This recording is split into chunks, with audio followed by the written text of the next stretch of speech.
Gloire, gloire, gloire à l'agneau. Mon âme chante gloire, gloire, gloire à l'agneau, car il est glorieux et digne de régner. L'agneau est souverain, oui il est, oui j'élève ma voix pour t'adorer, car tu es glorieux. Bien-aimés dans le Seigneur, bonjour, bonne année 2026. Je rends grâce à l'Éternel Dieu Tout-Puissant pour ce privilège qu'il me donne encore aujourd'hui de venir partager avec vous une exhortation à la repentance. Bien-aimé dans le Seigneur, repens-toi de ta fausse chrétienté. Notre Seigneur Jésus-Christ n'est pas mort à la croix en vain et ressuscité en vain. Non, l'œuvre de la croix n'a pas été faite en vain. L'œuvre de la croix n'a pas été faite en vain. Il y a une raison à tout cela. Que nous puissions hériter le royaume des cieux. Que nous puissions marcher dans la sainteté et dans la justice, dans une vie qui glorifie l'Éternel. Bien-aimés, qui sommes-nous pour jouer avec l'œuvre de la croix? Qui sommes-nous pour jouer avec le sang de l'agneau de Dieu?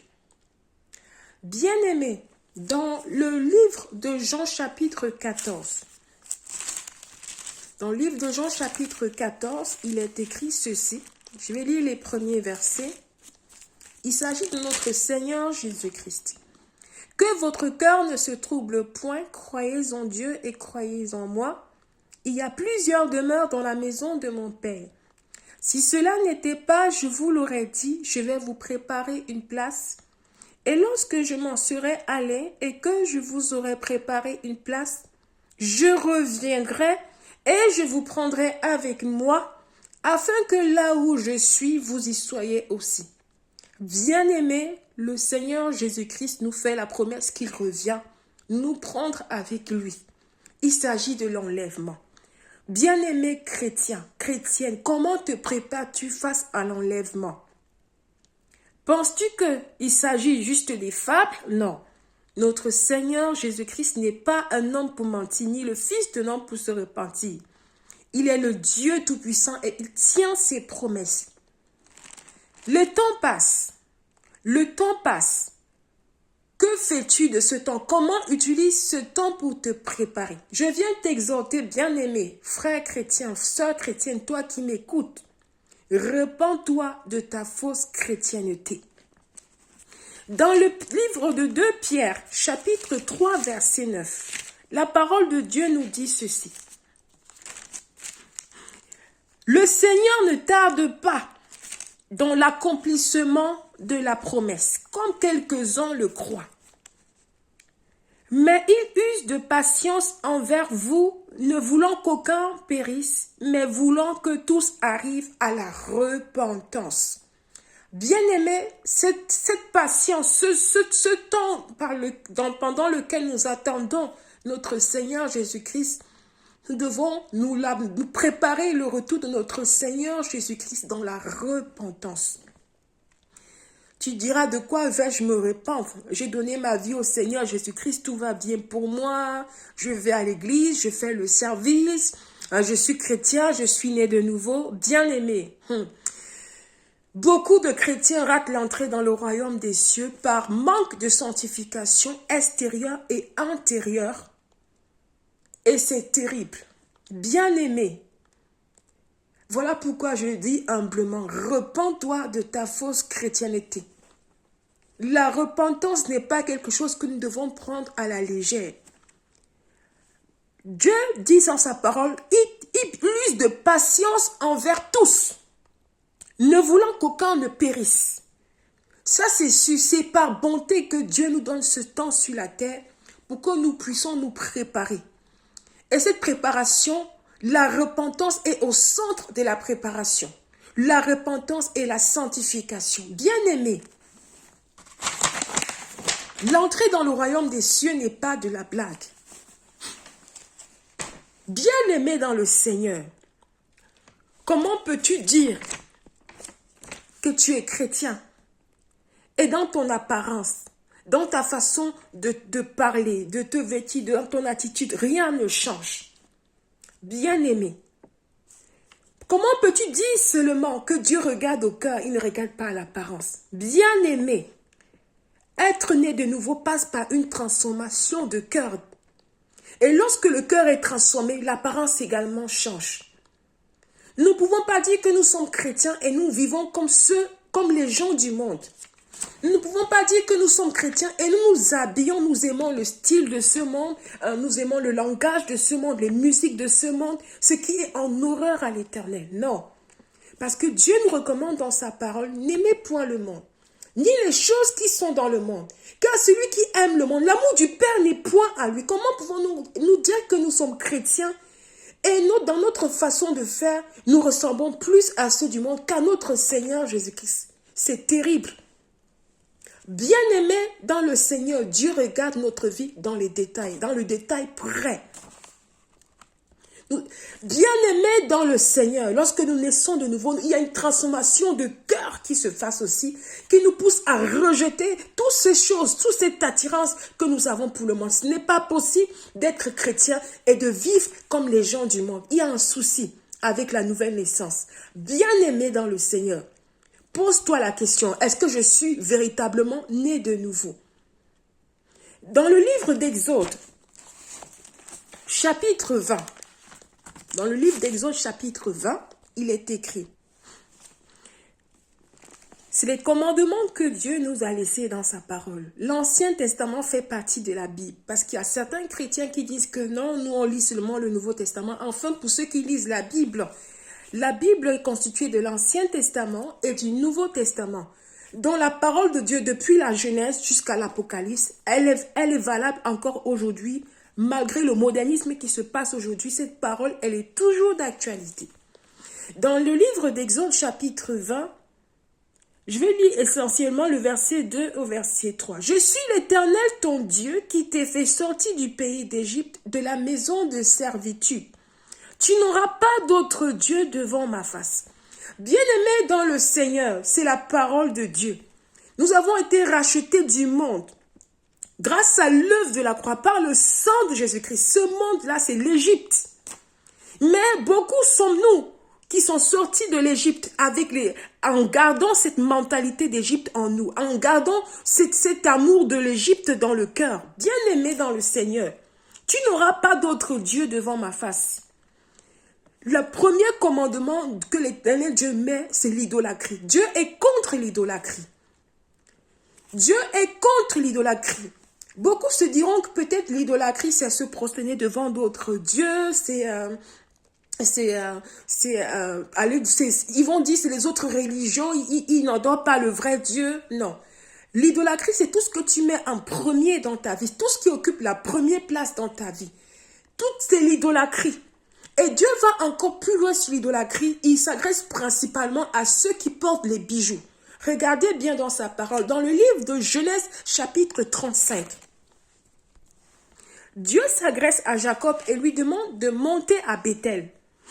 Et avant de monter à Béthel, Jacob demande à sa famille et à tous ceux qui sont avec lui doter les dieux étrangers qui sont au milieu d'eux. Bien-aimé, toi qui m'écoutes et qui persiste toujours à discuter, écoute ce que la parole de Dieu dit. Dans le verset 4, ils donnèrent à Jacob tous les dieux étrangers qui étaient entre leurs mains et les anneaux qui étaient à leurs oreilles. Bien-aimés, le port des bijoux, des anneaux d'oreilles, des bracelets, des chaînes, ce n'est pas dans la loi de notre Seigneur Jésus-Christ. C'est une pratique païenne. C'est une pratique païenne associée à l'idolâtrie. Et c'est comme ça que les gens se revêtent dans le monde. Voilà pourquoi il y a tellement de publicités, des bijoux. Vous regardez partout à la télé, on fait une publicité la bague simplement. Ça coûte 450 €. Vous pensez que c'est des blagues? Tout ce revêtement-là, en plus, tout ces parures, ce n'était pas dans la coutume des enfants dans la coutume des enfants d'Israël. Voilà pourquoi Jacob demande à sa famille de se dépouiller. Et on va même dans les détails. C'est des dieux étrangers devant Dieu. Tout ce qui est dieux étrangers, c'est l'idolâtrie. C'est une pratique païenne, c'est associé à l'idolâtrie. Et Dieu a en horreur les bijoux. Femme chrétienne, toi qui m'écoutes, dépouille-toi. Enlève ces anneaux aux oreilles. Enlève ces bijoux, ces bracelets, ces chaînes. Cela ne te coûte rien. Cela ne te coûte rien. Pour toi, tu peux dire non, ce n'est que non. Il n'y a pas que non. Dieu lui-même dans sa parole recommande de se débarrasser de tout ça.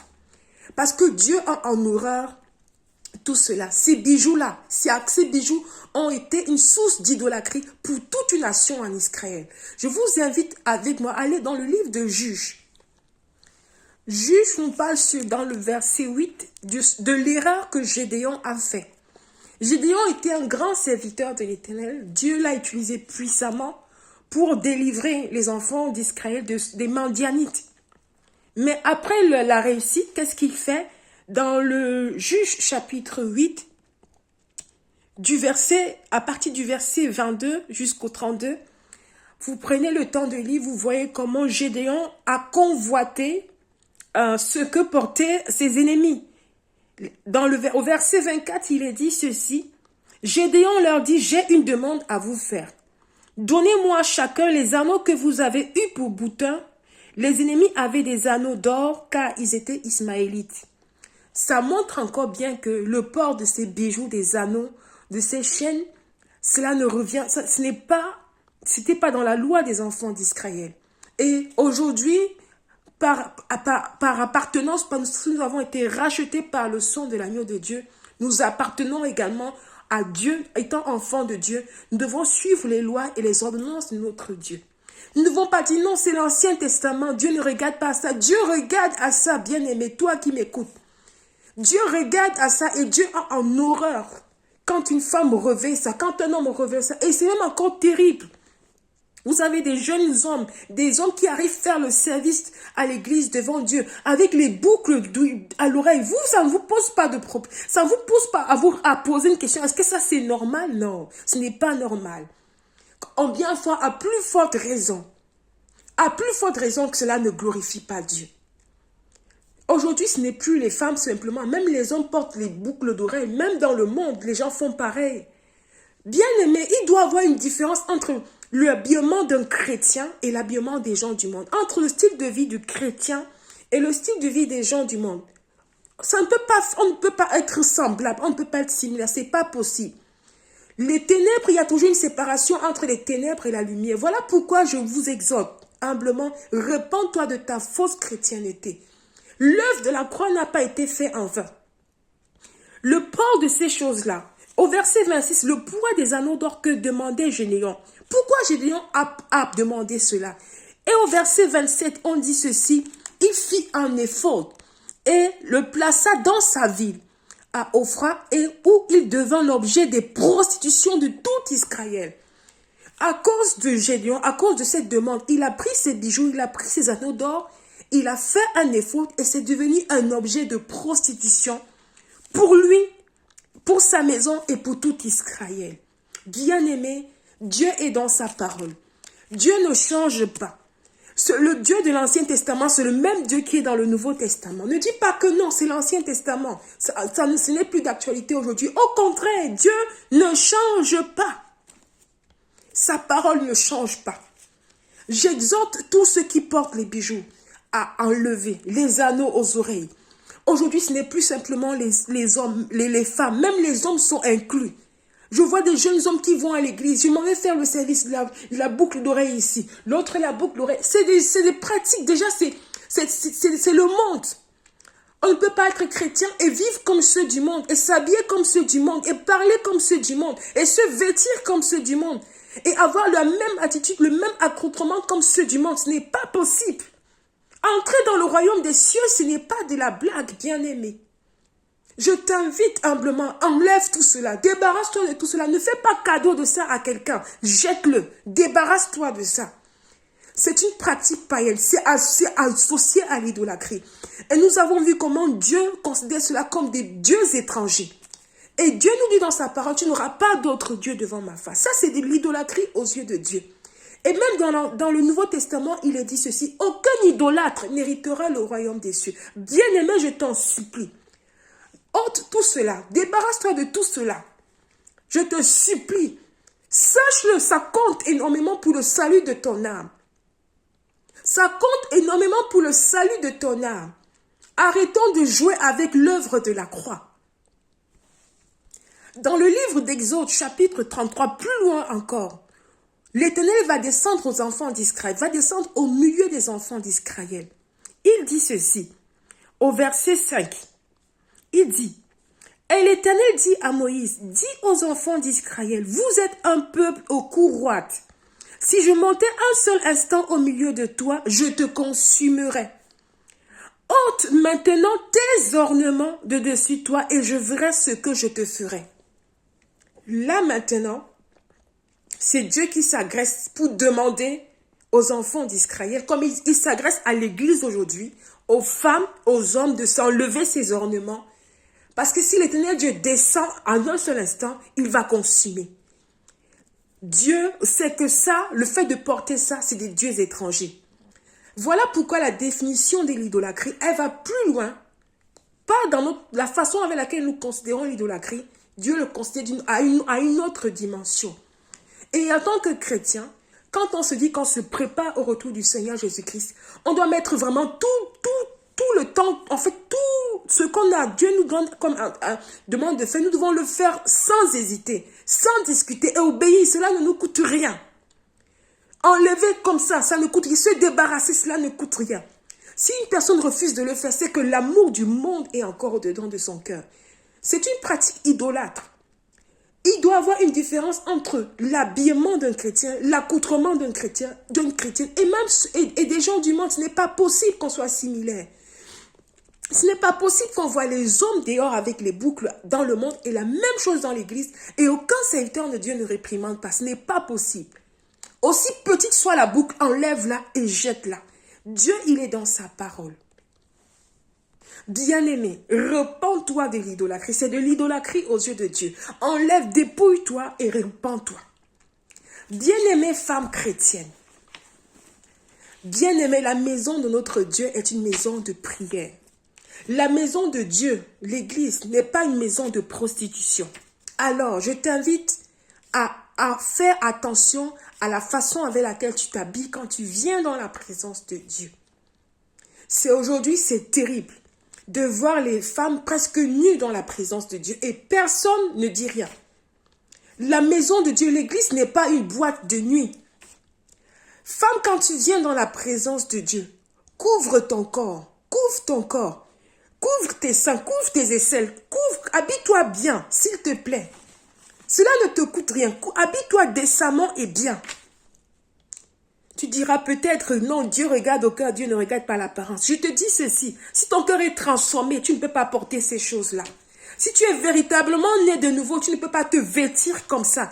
Quand tu t'habilles avec des vêtements serrés, une mini-jupe, avant de sortir de chez toi, tu te regardes dans le miroir et tu te dis que tu vas aller comme ça dans la présence de Dieu. Et tu arrives, personne ne te dit rien. Tu as pris habitude à cela. Bien aimé, ça c'est l'église. Pour entrer dans le royaume des cieux, c'est quelque chose de terrible. Tu n'imagines même pas. Tu n'imagines même pas. Il y a des témoignages sur Internet et il y a des témoignages qui sont vrais. Mais pour le salut de ton âme, débarrasse-toi de tout vêtement immoraux. Tout vêtement immoraux. Dieu est un Dieu saint. Dans le livre de Timothée, il exhorte les femmes à avoir un habillement modeste, décent. Et Dieu nous exhorte encore plus loin à être saints dans toute notre conduite. Beaucoup de femmes chrétiennes vont peut-être se dire, non, Dieu regarde au cœur, Dieu ne regarde pas l'apparence. Qui vous a dit ça? Qui vous a trompé? Arrêtez de jouer avec l'œuvre de la croix. Repentez-vous de votre habillement immoral. Changez votre accoutrement devant Dieu.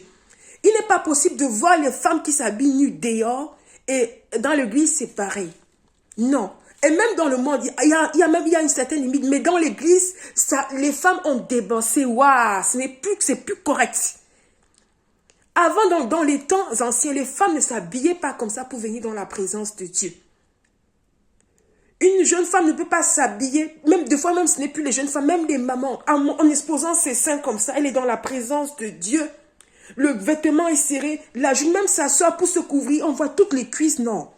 Bien-aimé, porte un vêtement long, ample. Tu ne ressembles pas à une main ça. La parole de Dieu est claire. Nous devons honorer Dieu même par notre habillement. Tout ce que nous faisons doit glorifier Dieu. La jupe doit être jusqu'à la cheville. Le vêtement doit être jusqu'à la cheville.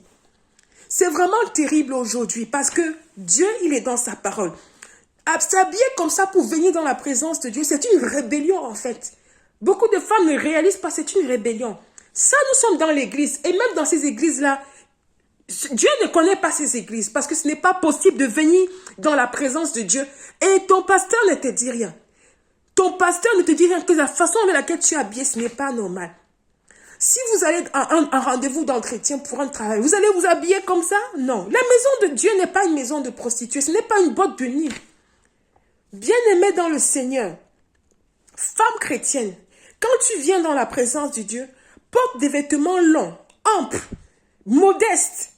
Pas des vêtements qui pour montrer que j'ai le dernier cri, j'ai cette dernière marque. Cela ne compte pas devant Dieu.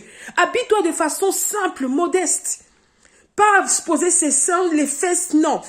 On voit non. Bien-aimée, femme chrétienne, je t'exhorte à te repentir de ta fausse chrétienté. Arrêtez de jouer avec l'œuvre de la croix. Dieu, il est dans sa parole. Il accorde une importance particulière à tout cela. Voilà pourquoi je dis, si ton cœur est véritablement transformé, tu ne peux pas t'habiller comme ça pour venir dans la présence de Dieu. C'est pas possible. Arrêtez de vous moquer de Dieu. Arrêtez de vous moquer de Dieu. L'œuvre de la croix n'a pas été faite en vain. Femme chrétienne, prends le temps de t'habiller d'une façon correcte, modeste, vraiment qui glorifie Dieu. Bien-aimé, ne sais-tu pas que par ton habillement, il y a des gens qui commettent adultère avec toi? Tu vas te dire comment c'est possible. La parole de Dieu nous dit ceci. Quiconque regarde une femme et la convoite a commis adultère avec elle. Et toi et l'homme, vous êtes coupables. Combien d'hommes déjà sur le chemin, depuis que tu quittes de chez toi pour aller à l'église, et dans l'église et dans l'église, ont commis adultère avec toi? Bien-aimée femme chrétienne, c'est quelque chose de terrible aux yeux de Dieu. C'est parce que le monde est dans ton cœur que tu aimes tous ces habillements-là. Ce n'est pas possible que l'habillement d'une femme chrétienne soit similaire aux gens du monde. Ce n'est pas possible. Bien-aimé, quand on regarde même par exemple les musulmanes femmes, elles ont un habillement vraiment qui couvre leur corps. Ça, c'est le seul point. Alors qu'elles n'adorent même pas le vrai Dieu. Alors qu'elles ne connaissent pas le vrai Dieu. Ça, c'est le seul point positif des musulmans. Mais aujourd'hui, il y a des musulmans qui quittent la foi chrétienne musulmane. Elles arrivent, elles quittent la religion musulmane. Elles arrivent dans la foi chrétienne. Elles s'habillent mal. C'est vraiment dommage.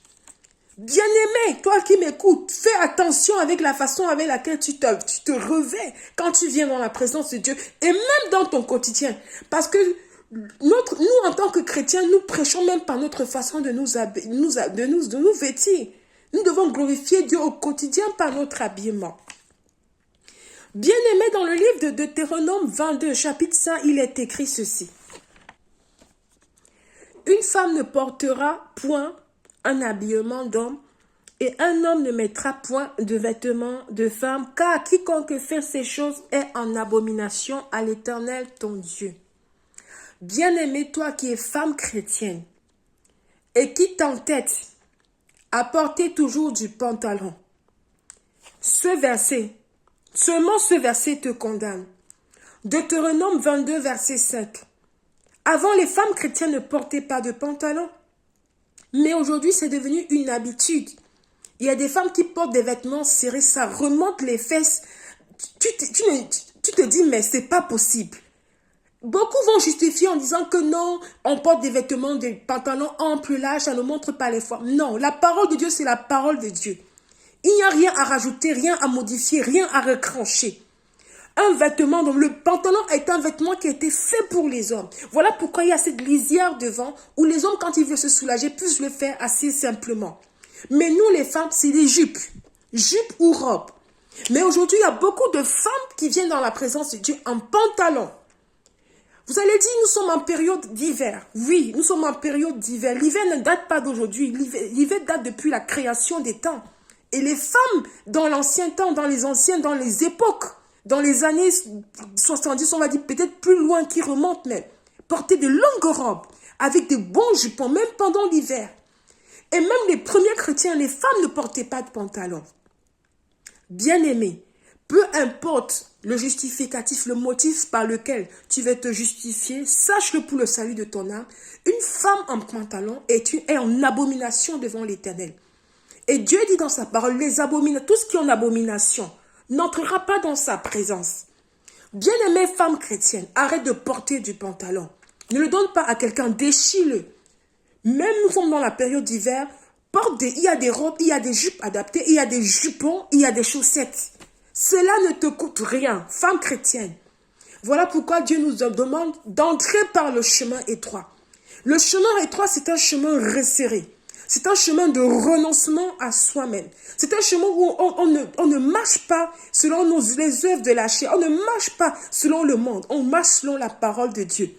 Voilà pourquoi faire la volonté de Dieu, c'est quelque chose, il faut vraiment se renoncer à soi-même. Il faut mourir à soi-même. Bien-aimée femme chrétienne, Dieu a en horreur le pantalon. Vous avez des hommes qui s'amusent à porter des jupes. Ils vont dire que c'est la coutume. Non. Il n'y a pas de coutume qui tient devant Dieu. Ce qui tient devant Dieu, c'est sa parole. Ce n'est pas la coutume des hommes, ce n'est pas la tradition. Beaucoup vont dire non, c'est une doctrine. Il n'y a rien à voir à ce que ça soit une doctrine. Ça, c'est la parole de Dieu. Dieu nous demande de marcher dans une vie de sanctification. Dieu nous demande de mener une vie de sanctification. Il s'agit de la sanctification extérieure. Parce qu'il y a une autre phase, la sanctification intérieure, celle qui vient encore du cœur. Et il y a certaines communautés qui mettent plus l'accent sur la sanctification intérieure, délaissant la sanctification extérieure. Et voilà comment beaucoup ratent l'entrée dans le royaume des cieux. Non, sanctification intérieure et sanctification extérieure, tous deux, Dieu attend de nous. Ce n'est pas que je choisis l'un, je laisse l'autre. Non. Et nous pouvons y parvenir avec l'aide du Saint-Esprit. Bien-aimée femme chrétienne, arrête de porter du pantalon. Dans ton quotidien, porte les jupes, porte les robes. Il y a des vêtements qui se vendent des prix simples, des habillements simples, modestes. Même pendant l'hiver, il y a des femmes qui sont en jupe, longue jupe avec du jupon. Quand vous regardez même dans les pays occidentaux, des gens quand ils vont à l'école, c'est toujours des jupes avec des chaussettes. Bien-aimé, quel sera ton motif devant Dieu? Repends-toi de ta fausse chrétienté. L'œuvre de la croix n'a pas été faite en vain. Il doit y avoir une différence entre les chrétiens et ceux qui sont dans le monde. Il doit y avoir une différence. Être en Jésus-Christ, c'est renoncer à sa chair avec ses passions et ses désirs. C'est écrit dans la parole. Vous avez encore des femmes chrétiennes qui aiment bien la beauté artificielle, le maquillage, le rouge en lèvres, les faux cils, tracer les sous-cils, les faux ongles. Bien-aimés, qui sommes-nous pour contester avec notre Créateur? Dieu regarde dans l'église, il ne reconnaît plus la femme. Les femmes africaines, c'est la catastrophe. Dieu regarde, il ne reconnaît plus les femmes dans l'église. Les femmes veulent ressembler à quelqu'un d'autre. Les femmes africaines surtout. Des cheveux qui ne les appartiennent pas, elles mettent sur la tête. Les ongles sont faux. Les cils sont faux. Les sourcils également. Bien-aimées femmes chrétiennes. La parole de Dieu nous dit dans Isaïe 50, malheur à qui conteste avec son Créateur. Les lissages, les tissages, les faux cheveux, les mèches, les rastas, Dieu a en horreur tout ça. Bien-aimée femme chrétienne, la beauté artificielle représente un obstacle pour ton entrée dans le royaume des cieux. Ne dis pas que Dieu regarde au cœur, il ne regarde pas l'apparence. Ça, c'est faux. Dieu regarde au cœur et il regarde à notre apparence. Par notre apparence, le Seigneur Jésus-Christ doit être glorifié. Si ton cœur est transformé, tu ne peux pas aimer les choses de ce monde. Ce n'est pas possible d'avoir les faux ongles. Vous avez des gens qui ont des faux ongles, qui s'appellent prophétesses, faux ongles, et qui mettent la main comme ça, vraiment bien aimés. Que dit la parole de Dieu? Tout ce que tu te revêts, tout ce qui est artificiel, tu mets tous les cheveux sont faux, les cils sont faux, ici le rouge enlève, le maquillage, les noirs par ici, les faux ongles. Ça, c'est transformer la vérité, la véritable nature, la véritable identité que Dieu t'a donnée en mensonge. Et cela apparaît aux yeux de Dieu comme du mensonge. Et nous savons qu'aucun menteur n'héritera le royaume des cieux.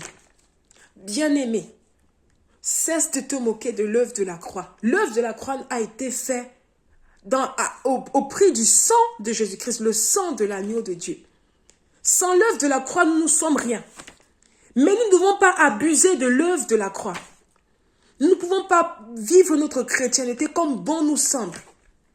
Et venir seulement auprès de Jésus quand nous avons besoin de quelque chose. Mais quand il nous demande de mettre en pratique sa parole, nous trouvons des motifs pour justifier en disant que non, c'est écrit ou dans la parole de Dieu. Bien aimé, c'est écrit dans la parole de Dieu. Malheur à qui conteste avec son Créateur. Dieu demande depuis la Genèse de se dépouiller, même encore dans le Nouveau Testament, même dans le livre de Timothée, Dieu demande aux femmes de ne pas se parer de graisse, d'or, de perles. Cela n'est pas en vain. Il connaît les conséquences que cela a sur le salut de notre âme.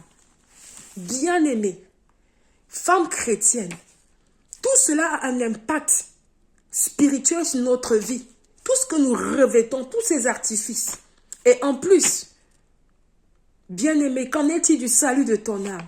Si tu quittes la terre dans cette condition, penses-tu que tu vas entrer dans la présence de Dieu? Non.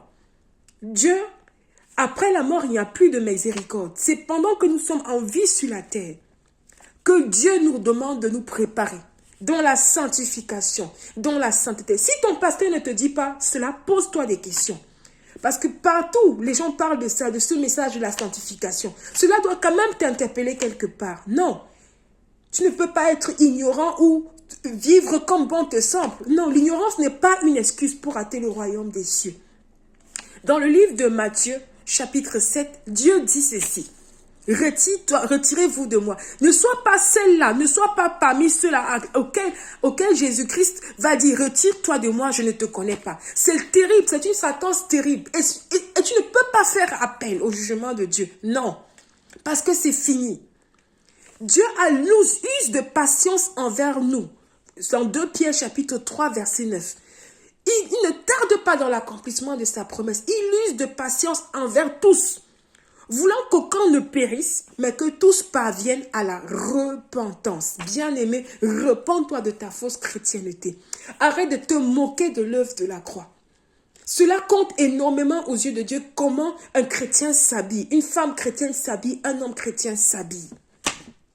Bien-aimé dans le Seigneur, quand tu viens dans la présence de Dieu, toi qui es homme, prends la peine d'enlever ton chapeau. Arrête de déshonorer Dieu en mettant ton chapeau, en gardant ton chapeau. 1 Corinthiens 11, verset 4, il est écrit « Tout homme qui prie ou qui prophétise la tête couverte déshonore son chef. » Et si nous remontons plus loin, que dit la parole de Dieu? « Je veux cependant que vous sachiez que Christ est le chef de tout homme, que l'homme est le chef de la femme et que Dieu est le chef de Christ. » C'est pour dire que lorsqu'un homme vient dans la présence de Dieu et qu'il garde son chapeau sur la tête, il déshonore tout simplement Dieu. La parole de Dieu nous dit dans Malachie, si je suis pour vous, dans Malachie chapitre 1, il dit, un fils honore son père et un serviteur son maître. Si je suis un père, où est l'honneur qui m'est dû? Bien-aimé, toi qui es homme chrétien, qui vient dans la présence de Dieu, tu es peut-être à la chorale ou au basse, tu joues le tam-tam, le piano, et tu t'amuses à garder ton chapeau quand tu es dans la présence de Dieu. Et tu dis, Père, Père, Père, arrête de te moquer de Dieu. Dieu est clair dans sa parole. Si ton pasteur ne te le dit pas, sache-le pour le salut de ton âme. Toutefois où tu as fait cela, repens-toi et ne le refais plus. Quand tu entres dans la présence de Dieu, quand tu veux prier, enlève ton chapeau. Le salut, c'est quelque chose de personnel. Enlève ton chapeau. Et si tu as des frères ou des amis qui le font, qui font cela dans la présence de Dieu, même s'ils sont étrangers, même si c'est la première fois qu'ils viennent dans la présence de Dieu, demande-leur d'enlever leur chapeau. Parce qu'ils se tiennent en présence du roi des rois, du Dieu souverain, du Dieu tout-puissant.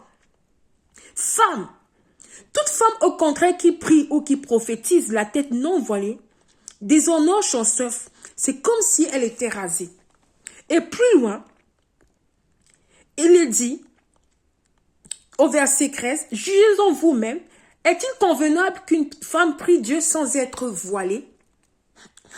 Bien-aimés, beaucoup de femmes dans l'église, beaucoup ont trouvé des justificatifs, des motifs, en disant que le voile, c'est leurs cheveux. Et déjà, elles n'ont pas leurs vrais cheveux, elles ont des faux cheveux. Et deux, elles vont dire que le voile, c'était par rapport à la coutume des enfants d'Israël. Non, bien aimé, vraiment. Le voile, c'est un tissu avec lequel une femme attache ses cheveux, tout simplement. Beaucoup vont porter le chapeau, qu'elle couvre les cheveux, mais Dieu recommande à la femme.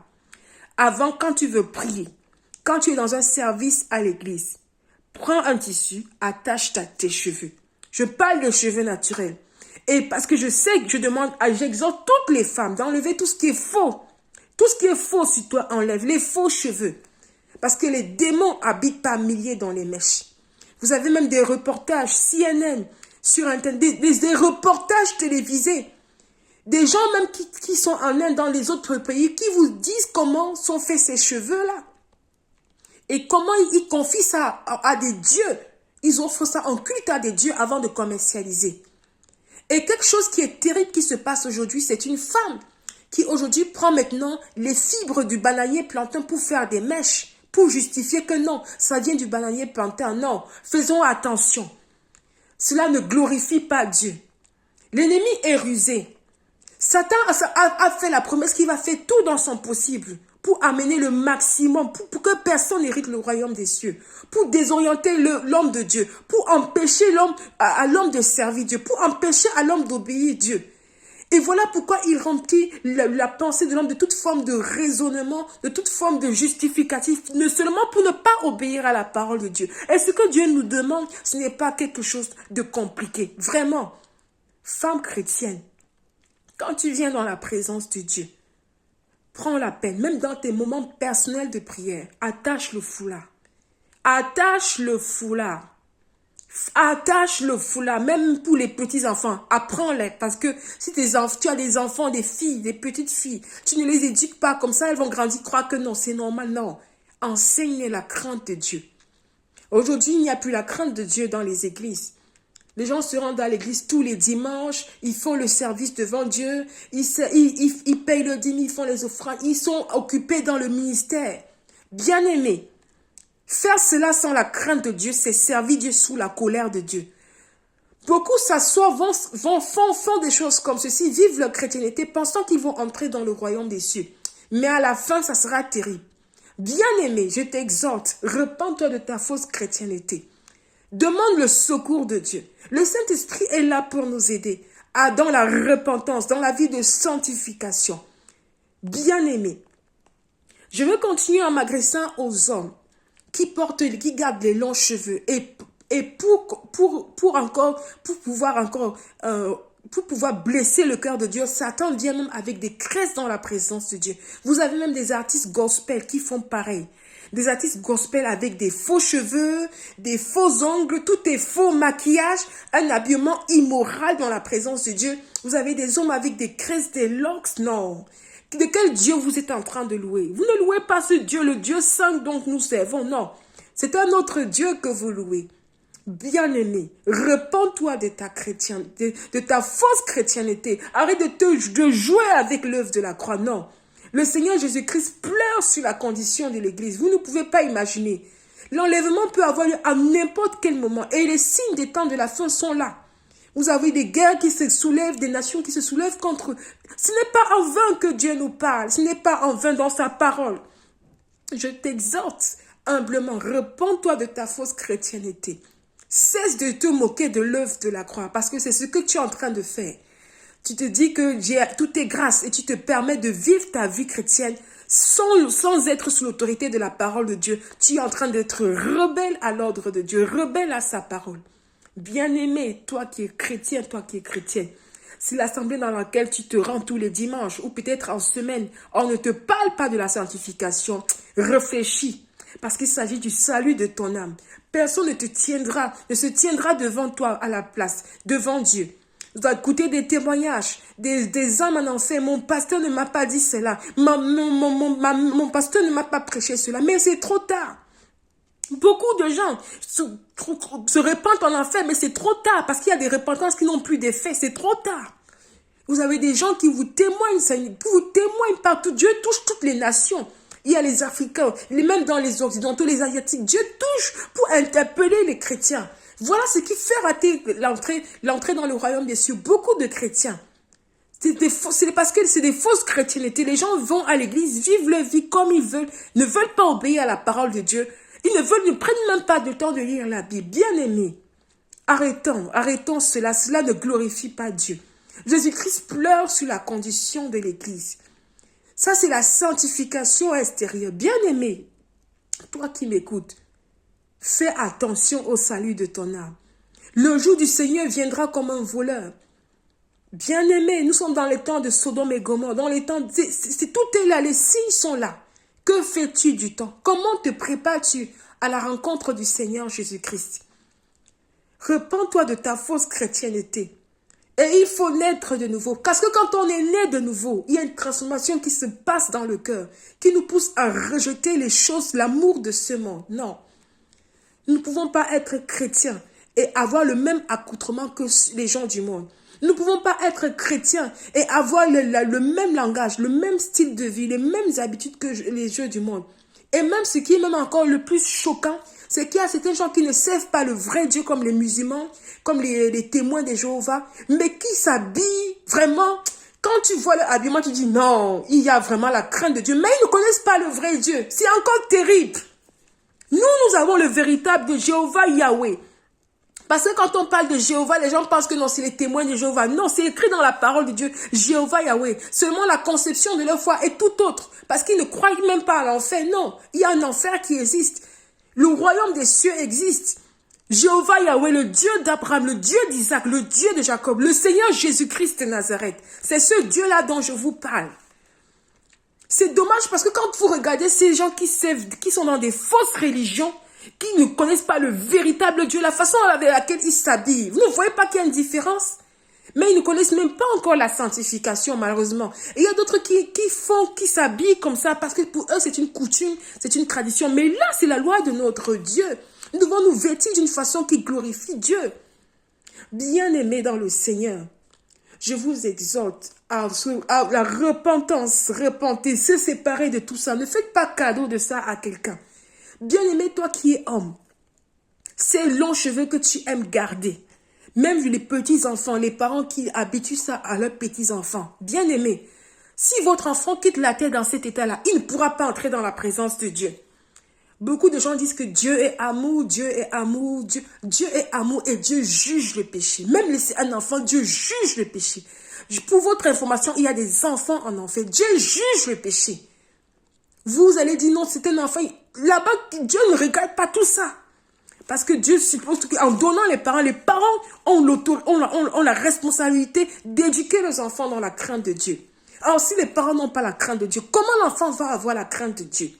Mais le tort à qui? Le tort ne revient pas à Dieu. Dieu a mis tout dans sa parole. L'ignorance n'est pas une excuse. Dieu dit dans sa parole que mon peuple périt parce qu'il manque de connaissance. Je ne parle pas d'une connaissance qui vous pousse à rechercher les choses de ce monde, à prospérer. Je parle de la connaissance de la parole de Dieu. Comment vivre notre chrétienté? Comment marcher dans une vie de sanctification, dans une vie qui glorifie Dieu? Voilà pourquoi dans 2 Pierre chapitre 3 verset 9, le Seigneur Jésus-Christ dit ceci.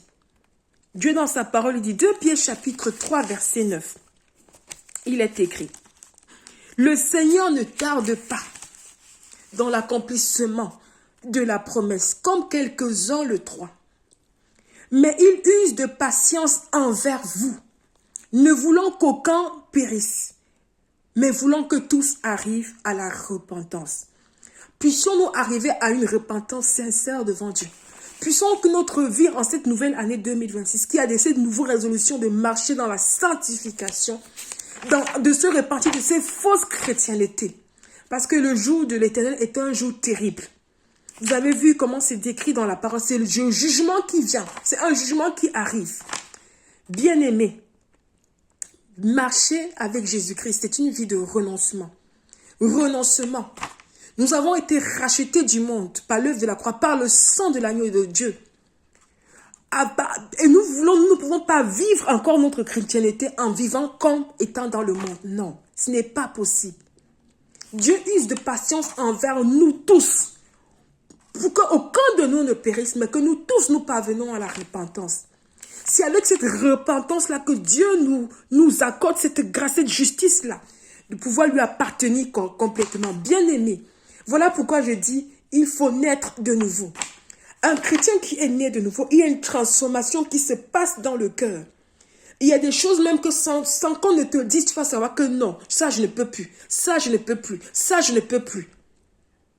Mais si au quotidien, tu dis que tu es né de nouveau et que dans ta façon de faire, de changer, de t'habiller, de parler, même dans ton style de vie, rien ne change, non, il y a un problème. Il y a un problème avec cette nouvelle naissance. Bien-aimé, nos yeux, c'est la lampe de notre corps. Et aujourd'hui, il y a les réseaux sociaux, Internet est accessible partout. Et beaucoup de chrétiens prennent leur plaisir dans des programmes mondains. Les programmes mondains où les gens vivent les gens pratiquent l'impudicité en direct. Les programmes mondains où on parle, c'est les films de Netflix, tout ça là. Bien aimé. La marche avec Dieu demande la consécration même de ce que nos yeux voient. Nous ne pouvons pas mettre n'importe quoi devant nos yeux et prendre plaisir à cela en pensant que cela va être agréable à Dieu. Non. Parce que nos yeux, c'est la lampe de notre corps. Tenons nos lampes prêtes, car le Seigneur Jésus-Christ est à la porte. Faisons attention à ce que nous mettons devant nos yeux, parce que cela souille notre corps. Cela affaiblit notre lumière, notre lampe. Cela peut conduire également certains chrétiens dans les ténèbres. Ils ne se rendent pas compte. Bien-aimés, il y a beaucoup de messages subliminaux par tout ce qui se passe dans les programmes mondains. Bien-aimé, fais attention à ce que toi tu regardes, à ce que toi également tu écoutes. Parce que la foi vient de ce qu'on entend et ce qu'on entend vient de la parole de Dieu. Bien-aimé, la préparation pour le retour du Seigneur Jésus-Christ se fait dans la repentance et en marchant dans la sanctification, en marchant dans la volonté de Dieu. Bien-aimé, que l'Éternel Dieu t'accorde la grâce de vivre selon sa volonté pendant le temps qui te reste à vivre dans cette chair. Qui sait, demain ne nous appartient pas. Prépare-toi sans tarder. Prépare-toi à la rencontre du Seigneur Jésus-Christ. À chaque seconde, sois prêt. Je te supplie, à chaque seconde, sois prêt. Ne joue pas. Cette partie de la vidéo, c'était juste pour parler de la sanctification extérieure. Il y a une autre étape également, c'est la sanctification intérieure. Nous avons que le cœur également, parce que beaucoup disent que Dieu regarde au cœur. Même le cœur également, il y a beaucoup de choses qui ont besoin d'être nettoyées. Bien-aimé, toi qui m'écoutes, prends le temps de te dépouiller. Dépouille-toi. Humilie-toi devant Dieu. Repens-toi de cette façon de faire. Et Dieu va t'aider. Dieu va t'aider. Ne justifie pas le péché. Dieu va t'aider. Dieu, il est tout puissant. Il est celui-là qui a transformé ma vie. Il est celui-là qui est capable de te transformer. Bien-aimé, soumets-toi à la parole de Dieu. Marche dans l'obéissance. Marche, c'est ce chemin difficile. Voilà pourquoi beaucoup de chrétiens sont sur le chemin de l'âge. Ils ne se rendent même pas compte. Ils pensent qu'ils sont nés de nouveau. Voilà pourquoi Dieu vient dans Matthieu 7. Dieu dit, retirez-vous de moi, je ne vous connais pas. Là, quand on lit cette parole, on pense qu'il s'adresse seulement à ceux qui font des miracles et tout. Non, il s'adresse à tous les chrétiens. Ce n'est pas seulement ceux qui ont fait le service, à tout le monde. Bien-aimés, Dieu nous aime, mais Dieu juge le péché. Si nous ne marchons pas comme il se doit, il va juger. C'est la même façon pour des gens qui ont des enfants. Ils aiment leurs enfants, mais quand l'enfant fait ce qui ne va pas, il corrige l'enfant. Si on ne corrige pas l'enfant, il ne va pas apprendre. Il ne va pas comprendre que ce qu'il fait n'est pas bien. Mais Dieu aujourd'hui, il nous envoie des avertissements. Il n'a même pas encore passé dans la phase de correction. Il nous envoie des avertissements. Ça, c'est des avertissements pour que nous nous repentons. Parce que lorsque Dieu va corriger, ça va être terrible. Quand la correction de Dieu dont je parle, c'est du jugement. Quand ça va venir, c'est fini. C'est un chemin de non-retour. Bien-aimé, choisis le chemin étroit. Quitte la voie lâche. Choisis le chemin étroit. Si tu es dans une assemblée où on ne parle pas de la sanctification, bien-aimé, cherche une assemblée là où on parle de la sanctification. Il s'agit du salut de ton âme. Il y a beaucoup d'âmes qui crient en enfer pour une seconde chance, mais c'est fini. Même les enfants, c'est fini. Dieu ne s'amuse pas. Ne prenez pas la parole de Dieu à la légère. Ne prenez pas votre chrétienté à la légère. C'est quelque chose qui est réel. C'est quelque chose qui est réel. Si les gens qui sont en enfer avaient une opportunité de revenir pour prêcher, je vous assure que la façon avec laquelle ils vont faire, mais c'est fini, c'est trop tard. Eux, ils demandent une seconde chance pour revenir, mais c'est fini. Si seulement ils avaient cette opportunité, mais c'est plus possible. Dans Luc chapitre 16, verset 19, on voit ce riche Lazare, le riche et le pauvre Lazare, qui demande à Abraham d'envoyer quelqu'un pour parler à ses frères qui sont encore vivants sur la terre. Mais qu'est-ce que Abraham lui dit? Ils ont les prophètes. Bien-aimés, nous avons le serviteur de l'Éternel, le prophète docteur David Owo, qui parcourt les nations. Il ne fait que ça depuis qu'il a commencé son ministère. Il ne prend pas d'argent. Il parle de la parole de Dieu. Il parle de la repentance. Il ne fait que parler de ça depuis des années. Les gens ne veulent pas toujours changer. Il y a certains gens qui ont commencé à changer, gloire à Dieu. Même ici en France, il était là dernièrement. Dieu nous parle toujours au travers de sa parole. Dieu nous parle par le Saint-Esprit. Dieu nous parle par les rêves. Dieu nous parle par les révélations. Dieu utilise toutes sortes de moyens pour nous avertir. Il nous envoie son prophète. Il était là dernièrement en France. Oh, bien-aimé, Dieu choisit ses prophètes. Celui qui parle de la part de Dieu réprimandera toujours le péché. Celui qui parle de la part de Dieu réprimandera le péché et va tourner les chrétiens non pas à lui, mais vers le royaume des cieux, vers le Seigneur Jésus-Christ. Et c'est ce que le prophète docteur David Owo fait toujours et toujours depuis qu'il a commencé. Bien-aimé, toi qui m'écoutes, humilie-toi dans la présence de Dieu, répands-toi. Remets-toi en question. La nouvelle année a commencé. C'est le premier dimanche de l'année. Tu t'es rendu sûrement, certainement à l'église. Quel était le message? Ont-ils réprimandé le péché? Ou ont-ils parlé seulement de l'argent ou de toute autre chose? Ont-ils pointé l'accent sur ton péché, sur ta façon de te vêtir? Bien-aimé, examine-toi. Nous sommes en 2026. Nous sommes dans les temps de la fin.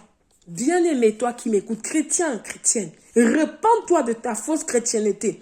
Beaucoup de gens sont surpris quand ils quittent cette terre. Ils arrivent, ils pensent entrer dans la présence de Dieu. Non seulement en écoutant les témoignages, je pleure. Parce qu'il y a toute une famille comme ça qui s'en va avec les enfants. Avec des faux cheveux sur la tête. Quand ils arrivent là-bas, ça commence à bouger. Comme si c'était un être vivant sur leur tête. Ils ne se rendent pas compte, mais c'est trop tard. Mais les enfants veulent tirer, ça ne quitte pas. Bien-aimés, le monde physique dans lequel nous vivons, il y a un monde spirituel qui existe. Le monde physique est éphémère. Tout ça va passer un jour. Ça va partir, ça c'est sûr. Mais le monde spirituel est éternel. Vous imaginez quitter dans la présence de Dieu n'étant pas sanctifié? Beaucoup disent, j'ai donné ma vie à Jésus-Christ, mais ils ne marchent pas dans la volonté de Dieu. De quel Jésus-Christ vous parlez? Beaucoup de gens ne craignent plus Dieu. Beaucoup de gens n'ont plus la révérence de Dieu. Ils vont dans les églises, ils louent. Mais vous voyez leur accoutrement, la façon à laquelle ils sont vêtus. Ils pensent que non, cela ne compte pas devant Dieu. Cela compte énormément devant Dieu, bien-aimé. Bien-aimé, cela compte aux yeux de Dieu. Si ton cœur est transformé, la façon de faire également va être transformée. Voilà pourquoi je dis qu'il y a un problème avec la nouvelle naissance. Il faut naître de nouveau. Il faut naître de nouveau. La vie chrétienne, c'est un combat. Nous ne pouvons pas être chrétiens et aimer le monde. Nous ne pouvons pas être chrétiens et faire comme les gens du monde. Il y a un problème. Et c'est encore pire lorsque les pasteurs ont peur de réprimander le péché dans les assemblées parce qu'ils ont peur que les fidèles s'en aillent. Non, dites-leur la vérité. Au moins, vous avez fait l'œuvre de Dieu. Quand on fait l'œuvre de Dieu, on ne cherche pas l'approbation des hommes. Ce qui compte notre approbation, c'est le ciel qui nous approuve. Ce n'est pas les hommes qui nous approuvent. Un jour, ils vont comprendre que c'était pour leur bien. Dites la vérité, réprimandez le péché. Ben, pour m'en dire, toi qui es serviteur de Dieu, qui écoute, qui est Dieu, réprimande le péché. Dieu ne blague pas avec le péché, Dieu juge le péché. On va dire non, on est dans le légalisme, il ne faut pas juger, il ne faut pas blesser, il ne faut pas offenser. Non, offenser, vous voyez ce qui se passe de l'autre côté, ce qui se passe de l'autre côté, c'est terrible, vous n'allez même pas perdre le temps avec X la personne, vous allez seulement dire la vérité à la personne. Bien-aimé, répands-toi de ta fausse chrétienté. Il s'agit de la sanctification extérieure. Il y a une autre fois, c'est la sanctification intérieure, parce que certaines églises ont choisi de mettre l'accent pour ce qu'ils font même déjà, parce que toutes les églises ne le font pas seulement sur l'intérieur, laissant le côté extérieur. Non, les deux comptent. L'état de notre cœur compte également lorsque nous venons devant Dieu. Notre apparence compte lorsque nous venons devant Dieu. Notre façon de nous vêtir compte devant Dieu. Notre façon même de parler compte devant Dieu. La façon avec laquelle nous sommes en relation avec les autres compte devant Dieu. Notre quotidien, tout ça, c'est recrassé par les anges. Parce que notre vie est notée à la minute près. Pour que lorsque le jugement va paraître, toi-même, c'est ta vie qui va te condamner. C'est tes œuvres qui vont te condamner. C'est tes actions qui vont te condamner. Ce n'est rien d'autre. Et voilà pourquoi le jugement de Dieu va à la vitesse. C'est rapide. Dieu ne perd pas son temps. Bien-aimé, crains Dieu. Observe ses commandements. Mets en pratique sa parole. Soumets-toi aux recommandations de Dieu. Dépouille-toi. Renonce aux œuvres de la chair. N'aime pas le monde. Renonce à l'amour de ce monde. Parce que beaucoup de chrétiens aiment le monde qui revêt encore tout ça. Beaucoup de chrétiens ont l'amour du monde dans le cœur. Ils disent qu'ils aiment. Vous ne pouvez pas aimer le monde et dire aimer Dieu. Non. L'amour du monde est inimitié de l'amour de Dieu. Bien-aimé. C'est la nouvelle année, c'est le premier dimanche de la nouvelle année. Je t'exhorte à te repentir. Je ne parlerai que de la repentance et rien d'autre. Si dans l'assemblée dans laquelle tu te rends, ton pasteur ne te parle pas ça, ou même quand tu vois, ils ne font pas allusion un seul instant à la sanctification, vraiment, demande le secours de Dieu, cherche une église où il y a la sanctification et va vraiment toujours dans cette assemblée pour te préparer. Parce que l'entrée dans le royaume des cieux, ce n'est pas de la blague. Ce n'est pas de la blague. Bien-aimé dans le Seigneur, je t'invite vraiment à réfléchir plusieurs fois. N'hésite pas pour obéir la parole, n'hésite pas. Débarrasse-toi de ces têtes à contremandants. Débarrasse-toi de tout cela, ça ne glorifie pas Dieu. Bien-aimé, fais le choix aujourd'hui à te débarrasser de tout cela. Décide-toi, prends cette résolution en ton cœur, parce que l'entrée dans le royaume des cieux, ce n'est pas de la blague. Ce n'est pas de la blague. Tout ce que je vous ai dit au travers de cette parole de Dieu, c'est pour vous aider à vous préparer. Celui qui veut contester, il se tiendra pour lui-même devant Dieu. Je n'ai pas le temps pour répondre aux discussions, aux contestations. J'ai pris la parole de Dieu comme j'ai été conduit pour vous expliquer vraiment ce que Dieu a mis dans mon cœur. Vraiment, c'est pour vous exhorter à changer de style de vie, à vous repentir, à marcher dans la crainte de Dieu. Parce que Dieu regarde à notre apparence, il regarde à notre cœur, il regarde à nos pensées, il regarde à nos actions, il regarde aux choix et aux décisions que nous faisons, il regarde même à nos intentions, même quand nous sommes couchés, quand nous pensons même. Dieu sait toutes choses. Et cela est noté. Et dans tous ces aspects de notre vie sont examinés. S'il y a du péché dedans, cela se tiendra en condamnation contre ta vie. Bien-aimé, ne joue pas avec ton éternité. Voilà pourquoi je vais encore terminer en répétant ce passage. 2 Pierre chapitre 3 verset 9. Le Seigneur ne tarde pas dans l'accomplissement de la promesse, comme quelques-uns le croient. Mais il use de patience envers vous, ne voulant qu'aucun périsse, mais voulant que tous arrivent à la repentance. Repends-toi, bien-aimé. Repends-toi. La repentance n'est pas de la blague. La repentance, c'est on parle de la bouche, on confesse, on renonce et on se débarrasse. On change de direction. On retourne vers la croix. On retourne vers le Seigneur Jésus-Christ. On retourne, on marche dans sa volonté. On abandonne quand Dieu dit laisse-toi, tu laisses. Tu ne discutes pas, tu obéis. Parce que Dieu, il sait ce qui se passe de l'autre côté. Et il nous avertit. Il a fait grâce à des hommes, à des femmes qui ont été dans l'au-delà et qui sont revenus avec ce message. Il y a des témoignages sur Internet. Papa Yacoub, Baram, Linda, Porika, et même encore la parole de Dieu également. La parole de Dieu nous parle de la réalité, de ce que nous devons faire pour hériter le royaume des cieux. Dans la parole parole de Dieu. J'ai pris des versets pour vous encourager, bien aimé. Je t'encourage, toi qui es chrétien, toi qui es chrétienne. Écoute, prends le temps. Tu ne vis pas ta foi pour ton pasteur. Ton pasteur n'est pas mort à la croix pour toi. Tes parents ne sont pas morts à la croix pour toi. Personne, ce n'est que Jésus-Christ. Alors soumets-toi au Seigneur Jésus-Christ. Soumets-toi, obéis au Seigneur Jésus-Christ. Marche dans la sanctification. Marche dans la sanctification. Répands-toi et marche dans la sanctification avant qu'il ne soit trop tard. Merci.